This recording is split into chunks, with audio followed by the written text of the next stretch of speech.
I saved a lot of lives that night, but Death doesn't like it when you mess with his plans. I love this movie so much. First of all, congratulations. I'm such a big fan of the franchise, and I'm going to take my nose ring out right after this. One of my favorite things about Final Destination is how the music kind of hints to what the death is going to be. And I'm curious from your guys' perspective, like, what comes first, the chicken or the egg? Do you have the idea of how someone's going to die, and then you find the song, or does the song come first, and then it's like, let's get around that? Both are happening simultaneously. I mean, there's definitely areas where we're like, oh, a song could work really well in this sequence. Let's figure out, what it'll be later as the sequence kind of matures. Other times, there's just, for example, Burning Ring of Fire. We just kind of knew immediately. As soon as I heard that, I was like, oh, we were like, we gotta have Burning Ring of Fire. And then others, come in quite late. The Kelly Clarkson song came in as just... Yeah, that was our editor's idea. Our editor just put it in as like, she's like, wouldn't this be funny? And we're like, that's amazing. That'll never last. And then it was because it's all the expensive. Very expensive. I was thinking this was expensive. I was like, damn. And no one ever took it out. And we were like, okay, great. That's amazing. Shout, that was early on that we needed that song, because everyone jumping up and down to that song, it's just something that, I'm sorry to the Isley Brothers estate, but it's going to kind of ruin that song for the next generation, I feel like. But like the little bit softer now, leading into the louder now, it just got such suspense to it. As soon as we came up with that idea, we knew we needed that song in the movie. I was just at the Tokyo Skytree where they have the glass floor, and there was a bunch of freaking teenagers jumping up and down it, and I was like, stop! And if I'd seen this movie before, it would have been even worse. Okay, so my interpretation of the movie is that every main character, aka the person that has the premonition across the franchise, is a direct descendant of someone that was in the Skyview. Am I correct? Well, that's something we discussed and debated a lot. And because that would be so juicy. Yeah. We didn't go quite that far, only because it meant that their parents had to have died before they died. Right. You just poked a hole in my own theory. Which you don't see in the previous movies. So we didn't want to break that piece of the canon. So that's why we kept everyone who dies in our movie contained within just the Skyview.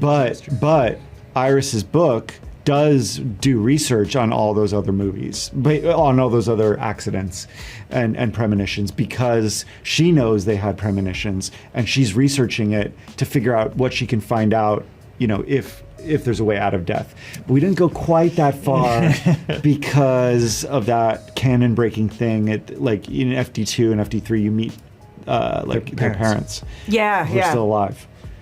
So that's the tricky part about that. That's a good point. I was wondering if AJ Cook was going to show up. There was a draft where she almost did. Yeah. Well, she's like, no, I'm alive and I'm out of here. she's the one that that they talk about in that scene. She so canon wise, she's like, she and the police officer from FD2 are the only ones that have actually escaped death. Yeah. So you never know. She could come back some other time. Right. I mean, what was it like for you guys peeling back that mystery of Tony Todd's character, who I always assumed to be Death or the Grim Reaper, and a lot of people did?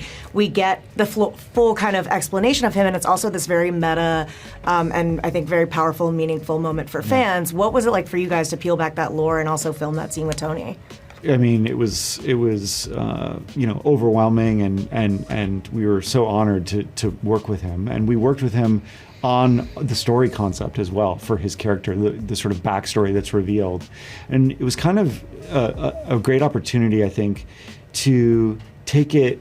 He's been such a mysterious character in all the other movies, but he's never been like a full person, you know what I mean? Mm-hmm. And there was this interesting opportunity here to kind of give backstory to the character, show why maybe he knows so much about death, why he was so interested in premonitions, for his whole life, and why he knows so much. Mm-hmm. And to kind of reveal that in a way that also you don't expect when you're watching the movie the first time was really a fun opportunity. And then to give him not only a proper beginning, but a proper ending, because we didn't know that this would be his last movie, but we were pretty sure that this would be his last Final Destination movie, because these movies take years to make. Mm-hmm. And he was quite sick even when we were making the movie. But he kept saying, "Don't write me out of this movie. I need to be in this movie." Yep. And he was very joyful being on set, but it was quite an emotional, time. to be working with him. Yeah, and we, that kind of meta level you were talking about sort of at the end, it was very much a moment of discovery that we did with him, where we just said, throw away the script for a minute here, just speak from the heart. What has this all been about? What's on your mind? And he just said, you know, life is precious, savor every second that you got, because you never know when, which is something he was very much living through in that moment. And he was showing us on set. On set, he was cherishing every moment and filled it with so much life and joy. And that kind of stuck with all of us, and it really comes through in that moment. And it's him speaking from the heart to the audience. That's beautiful. I love it. Well, I have to go, but thank you guys This so was too short. It's simply too short. But thank you guys so much. Okay, Such a well- delight. This book, it will show you everything you need to know to keep our family safe.